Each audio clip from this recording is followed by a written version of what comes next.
Welcome to our channel. Today we how to set up start employee EV charging reimbursement with Deel, complete guide step by step clearly. To set up employee EV charging reimbursement with Deel, start by logging into your Deel account.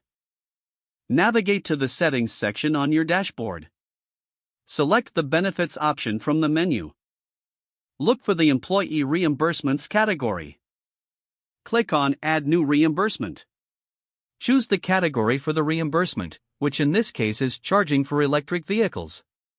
Enter a clear description of the reimbursement policy. Set the eligibility criteria for employees to qualify for the reimbursement.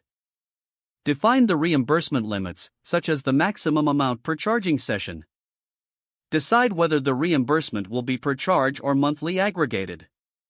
Next, input any necessary documentation requirements for employees seeking reimbursement. This could include receipts or proof of charging location. Communicate the reimbursement process to your employees. Make sure they understand how to submit their claims. Establish a deadline for submitting reimbursement claims each month. Set up an approval workflow if necessary. Designate the team or individual responsible for reviewing and approving the claims.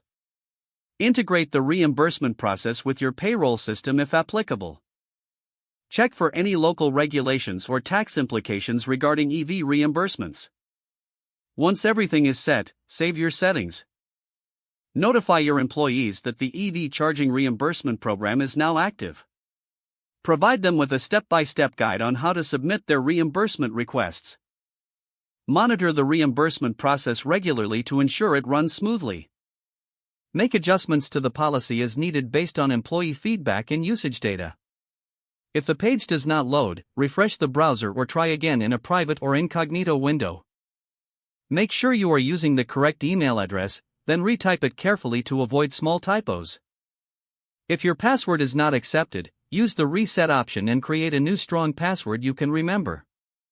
Check your spam folder for verification or security emails, then complete any requested confirmation steps. Enable two-factor authentication if available to improve account security and reduce unauthorized access risk. After signing in, review your profile details so your contact information and settings are accurate and current. Don't forget to like this video and subscribe to our channel for more step-by-step tech guides.